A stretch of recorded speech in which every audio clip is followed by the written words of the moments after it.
Bonjour, mon nom est Julie. Je suis bibliothécaire au Centre de services scolaires des Premières Seigneuries.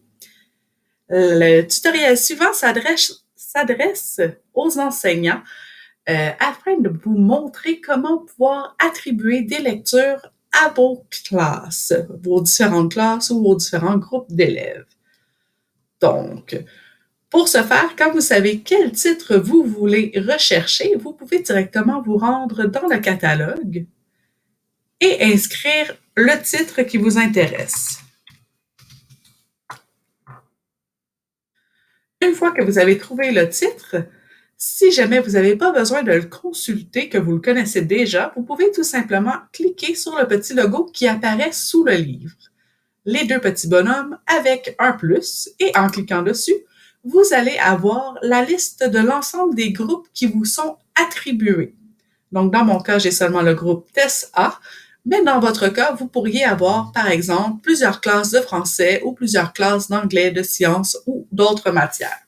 Donc, il suffit de cliquer sur le groupe qui nous intéresse et ensuite, la plateforme va vous dire que vous avez attribué le titre avec succès au groupe que vous avez sélectionné.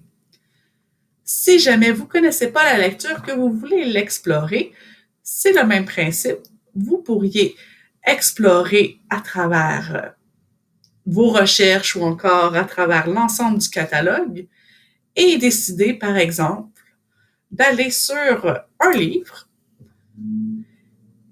et le lire pour voir s'il correspond à ce que vous voulez enseigner à votre classe ou à l'intérêt de vos élèves, série classe, projet ou autre. Donc, vous pourriez le lire. Donc, ça va faire comme si vous avez emprunté le livre. Donc, si jamais vous voulez le garder dans votre dossier, vous n'avez pas besoin de le retourner. Si jamais vous voulez qu'il disparaisse de votre dossier, retournez-le directement. Par la suite, faites juste fermer la fenêtre pour lire le livre.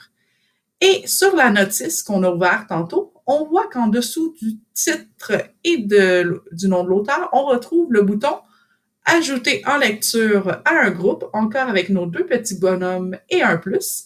Et en cliquant dessus, on voit à nouveau notre liste de groupes apparaître. Donc, il nous suffit encore une fois de choisir le bon groupe ou la bonne matière à qui on veut adresser ce livre-là et on clique dessus. Pour le moment, la plateforme Biblius permet seulement d'attribuer les livres à un groupe entier. Donc, on ne fait pas encore de distinction par élève. Éventuellement, cette fonctionnalité-là pourrait devenir disponible. Donc, à ce moment-là, vous en saurez plus. Bonne journée!